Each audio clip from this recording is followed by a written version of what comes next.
ये कोई छोटी गड़बड़ नहीं है, ये सीधे सीधे बैंक को डुबो देने वाली बात है।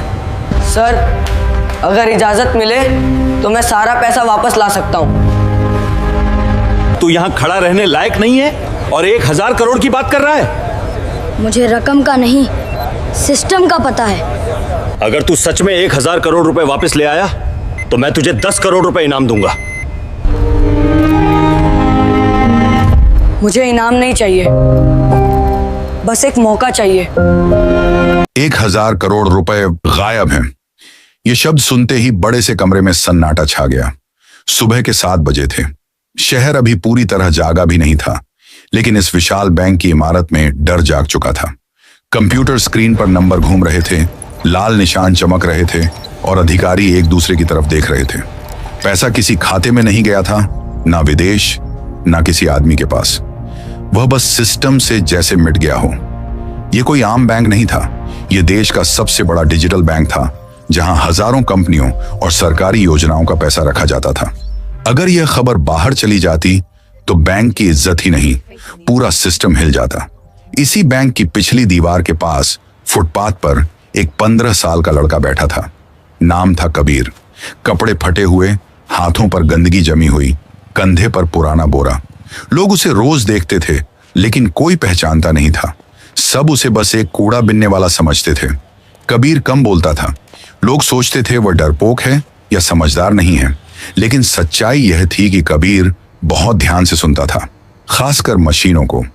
ट्रांसफार्मर की आवाज, जनरेटर की गूंज, सर्वर के पंखों की हवा, उसे यह सब अलग अलग लगती थी, जैसे हर मशीन कुछ कह रही हो। आज उसे कुछ गड़बड़ लगी। बैंक के पीछे लगे सर्वर कूलिंग सिस्टम की आवाज बार बार रुक रही थी, हर थोड़ी देर में, जैसे मशीन सांस रोक रही हो। कबीर खड़ा हो गया। उसने दीवार के पास कान लगाया। उसका चेहरा गंभीर हो गया। उसने खुद से कहा, ये चोरी नहीं है, ये सिस्टम का रास्ता बदला गया है। उसे अपने पिता याद आए। पिता कभी इसी बैंक में इलेक्ट्रिकल काम करते थे। एक दिन सिस्टम फेल हुआ और सारा दोष उनके सिर डाल दिया गया। उसी दिन से कबीर की जिंदगी सड़क पर आ गई। बैंक के अंदर अफरा तफरी मची हुई थी। आईटी टीम पसीने में डूबी थी। पुलिस को फोन किया जा चुका था।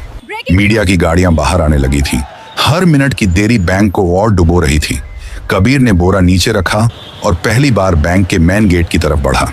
उसके कदम झिझक रहे थे, लेकिन आंखों में डर से ज्यादा जरूरत थी। गेट पर खड़े गार्ड ने उसे देखते ही डंडा उठा लिया और ऊंची आवाज में बोला, कितनी बार कहा है ये जगह तेरे जैसे लोगों के लिए नहीं है। कबीर फिर भी रुका नहीं। साले, तेरी औकात क्या है यहाँ आने की? एक पैसा जेब में नहीं और बातें करोड़ों की कर रहा है। आसपास खड़े कुछ लोग रुक गए। किसी ने तिरछी नजर से देखा, किसी ने मुंह फेर लिया। कबीर का गला सूख गया, लेकिन उसने नजरें नहीं झुकाई। उसने पहली बार गार्ड की आंखों में देखकर कहा, जो पैसा गया है वो अभी भी इसी बैंक में है। अगर अभी कुछ नहीं किया गया तो 3 घंटे बाद वो हमेशा के लिए खत्म हो जाएगा। चल भाग यहाँ से, वरना अभी उठाकर बाहर फेंक दूंगा। उसने डंडा आगे बढ़ाया और रास्ता रोक लिया। कबीर वहीं खड़ा रह गया। बेइज्जती उसके चेहरे पर साफ थी, लेकिन उसकी बातों में डर नहीं था। वह जानता था कि अगर वह अब भी नहीं बोला तो कोई और कभी नहीं बोलेगा। लेकिन उसी पल अंदर से अलार्म की आवाज और तेज हो गई। दरवाजा खुला। एक आदमी बाहर आया। चेहरे पर घबराहट साफ थी। वह बैंक का सीनियर अफसर था। तुमने क्या कहा? आपके सर्वर की आवाज बता रही है कि सिस्टम डर गया है। जब सिस्टम डरता है तो वो पैसा नहीं, रास्ता छुपाता है। ये बात तुम्हें कैसे पता? क्योंकि ठीक यही बात सिस्टम की पुरानी फाइलों में लिखी थी, जो किसी आम आदमी को पता नहीं हो सकती। इसे अंदर आने दो। कबीर पहली बार उस बैंक में कदम रख रहा था जहां कभी उसका आना मना था। चमकता फर्श, ठंडी हवा और डर से भरे चेहरे, सब उसे घूर रहे थे। लेकिन कबीर की नजरें सीधे स्क्रीन पर थीं। वहीं से शुरू होने वाली थी एक ऐसी कहानी जिसमें 1000 करोड़ से ज्यादा दांव पर था। कबीर को आईटी फ्लोर पर लाया गया। वहां बड़ी बड़ी स्क्रीन लगी थी, जिन पर लाल और पीले रंग की लाइनें भाग रही थीं। 5-6 लोग लैपटॉप लिए खड़े थे। किसी के माथे पर पसीना था, किसी की आवाज कांप रही थी। सब एक ही बात कह रहे थे, पैसा सिस्टम से बाहर नहीं दिख रहा, लेकिन अंदर भी नहीं मिल रहा। कबीर ने कुछ नहीं कहा। वह बस स्क्रीन को देखता रहा। उसकी नजर नंबरों पर नहीं, उनके बीच के खाली हिस्सों पर थी।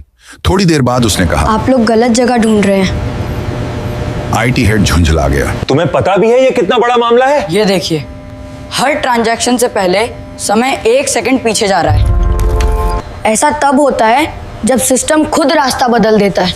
कमरे में अचानक चुप्पी छा गई।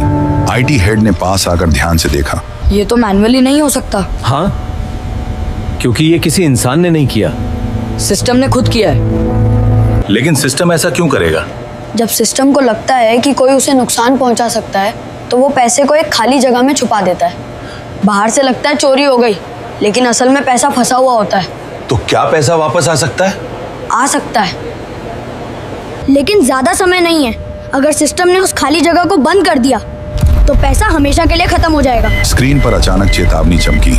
डेटा खत्म होने में 24 मिनट बाकी। कमरे में घबराहट फैल गई। किसी ने कहा, कुछ भी करो, बस पैसा बचाओ। कबीर ने कहा, जल्दी करने से सिस्टम और डर जाएगा।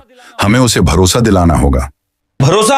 हाँ, सिस्टम ताकत से नहीं चलता, वो आदत से चलता है। मुझे एक कंप्यूटर चाहिए जिसमें सिर्फ लोकल सिस्टम चालू उसने हो। एक कंप्यूटर मांगा।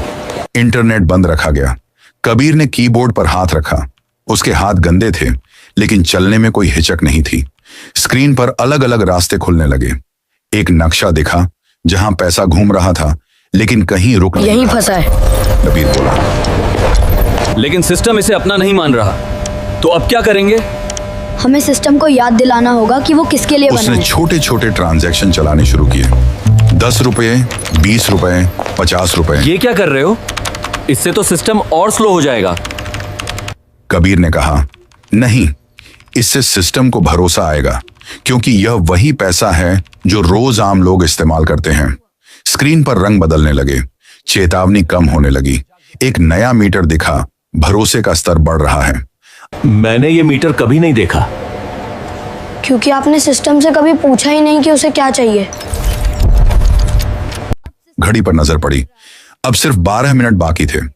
उसी वक्त सिस्टम से एक तेज बीप की आवाज आई। कबीर रुक गया। उसका चेहरा गंभीर हो गया। अब क्या हुआ? अफसर ने पूछा। कबीर बोला, जिसने यह किया है उसे अब पता चल गया है कि सिस्टम जाग गया है। कबीर की आंखें लगातार स्क्रीन पर टिकी हुई थीं। बीप की आवाज फिर गूंजी, इस बार पहले से तेज। आईटी फ्लोर पर खड़े लोग एक दूसरे की तरफ देखने लगे। किसी ने बहुत धीमी आवाज में कहा कि अब आगे क्या होने वाला है। कबीर ने गहरी सांस ली और बोला कि अब सिस्टम खुद तय कर रहा है कि वह किस पर भरोसा करेगा। इसका मतलब कोई फिर से रास्ता बदलने की कोशिश कर रहा है क्या? हाँ, और वो बाहर का नहीं है। कमरे में हलचल मच गई। ये कैसे हो किसी ने सकता है? कहा, हम सब तो यही हैं। नाम नहीं है। कबीर ने एक क्योंकि लॉक ये खोला यूजर नहीं जो है। आम रिकॉर्ड जैसा ये नहीं एक था। मशीन है। उसमें कोई नाम नहीं था। ये तो हमारे ही नेटवर्क का रास्ता है। जिसे सिस्टम की आदतें पता हो वही ऐसा कर सकता है। सबने घड़ी की तरफ देखा। अब सिर्फ 6 मिनट बचे थे। बैंक के सीनियर अफसर ने घबराकर पूछा कि क्या अब भी पैसा वापस आ सकता है? हाँ, लेकिन इसके लिए सिस्टम को थोड़ी देर के लिए पूरी तरह बंद करना पड़ेगा। ये सुनते ही कमरे में जैसे भूचाल आ गया। कोई बोला पूरा सिस्टम, कोई चिल्लाया कि बैंक बंद हो जाएगा, कोई इसे बहुत बड़ा रिस्क कहने लगा। कबीर ने पहली बार सबको सीधे देखा। अगर ऐसा और कहा नहीं किया गया तो पैसा आधे रास्ते में फंस जाएगा। फिर ना वो बैंक का रहेगा और ना कमरे चोर में का। सन्नाटा छा गया। कुछ सेकंड बाद सीनियर अफसर ने गहरी सांस ली और कहा कि ठीक है, करो। कबीर ने कीबोर्ड पर हाथ रखा। उसके हाथ हल्के कांप रहे थे। उसे अपने पिता की आवाज याद आई, डर लगे तो भी सही, काम करना मत छोड़ना। उसने एंटर दबाया। पूरे बैंक की लाइटें एक साथ बंद हो गईं। स्क्रीन काली हो गई। बाहर मीडिया में शोर मच गया कि बैंक ठप हो गया। 1 सेकंड बीता, फिर दूसरा, फिर तीसरा। तभी एक हरी लाइट जली, फिर दूसरी, और फिर स्क्रीन वापस आ गई। नंबर चलने लगे, 200 करोड़, 450 करोड़, 780 करोड़। आईटी हेड की आंखों में आंसू आ गए और उसके मुंह से निकला कि पैसा लौट रहा है। आखिरी नंबर आकर रुका, 1000 करोड़। स्क्रीन पर लिखा आया कि सभी रकम सुरक्षित है। कोई खुशी से चिल्लाया नहीं, कोई ताली नहीं बजी। सब बस कबीर को देखते रह गए। थोड़ी देर बाद सिस्टम ने आखिरी सच दिखाया। एक नाम, बैंक का ही एक बड़ा अधिकारी। उसे बुलाया गया। मुझ पे बहुत कर्ज था। मुझे लगा सिस्टम कभी पकड़ नहीं पाएगा। आपने सिस्टम को मशीन समझा, लेकिन मशीन भी याद रखती है। अधिकारी को ले जाया गया। सब कुछ शांत हो चुका था। कबीर दरवाजे की तरफ बढ़ा। अफसर ने उसे रोका और कहा, रुको, तुम्हें इनाम मिलेगा, पढ़ाई का इंतजाम होगा, नौकरी भी। अगर सच में कुछ करना चाहते हैं तो ऐसे बच्चों के लिए रास्ता बनाइए जिन्हें कोई सुनता नहीं। वह बाहर चला गया। वही फुटपाथ, वही ट्रांसफार्मर की आवाज। लेकिन अब फर्क था। अब सिस्टम ने उसे पहचान लिया था और शहर ने भी। शाम ढल चुकी थी। बैंक के बाहर भीड़ अब भी खड़ी थी। कैमरे चमक रहे थे और रिपोर्टर एक ही सवाल बार बार चिल्ला रहे थे कि 1000 करोड़ कैसे लौटे।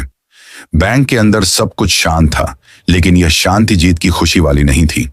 यह वह शांति थी जब इंसान खुद से सवाल करने लगता है। थोड़ी देर बाद सीनियर अफसर बाहर आए। उन्होंने माइक्रोफोन लेने से मना कर दिया और बस इतना कहा कि आज बैंक नहीं बचा है, आज सिस्टम बचा है। और उसे बचाने वाला कोई बड़ा अफसर नहीं, बल्कि एक 15 साल का लड़का था। भीड़ में हलचल मच गई। लोग पूछने लगे कि वह लड़का कौन है और कहां है। अफसर ने दरवाजे की तरफ देखा, लेकिन कबीर वहां नहीं था। उसी समय कबीर बैंक की पिछली दीवार के पास ट्रांसफार्मर के पास बैठा था। वहीं पुराना बोरा पास में रखा था। मशीनों की आवाज अब फिर से सामान्य हो चुकी थी, जैसे सब कुछ अपनी जगह लौट आया हो। अगले दिन यह खबर पूरे शहर में फैल। क्या आपने सुना?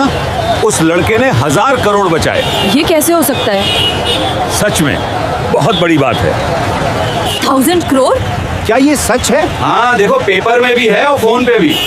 मैंने कभी सोचा नहीं था कि ऐसा कुछ हो सकता है। बिल्डिंग के पीछे एक कमरा खोला गया, जहां सड़क पर रहने वाले बच्चों को आने दिया गया। उन्हें भगाया नहीं गया, उन्हें सुना गया। कबीर अब रोज वहां आने लगा था। उसके हाथ अब भी गंदे रहते थे, लेकिन बोरे की जगह अब उसके पास एक कॉपी होती थी। एक दिन वही सीनियर अफसर उसके पास आए और बोले कि वे उसे स्कूल भेजेंगे और उसकी पढ़ाई का इंतजाम करेंगे।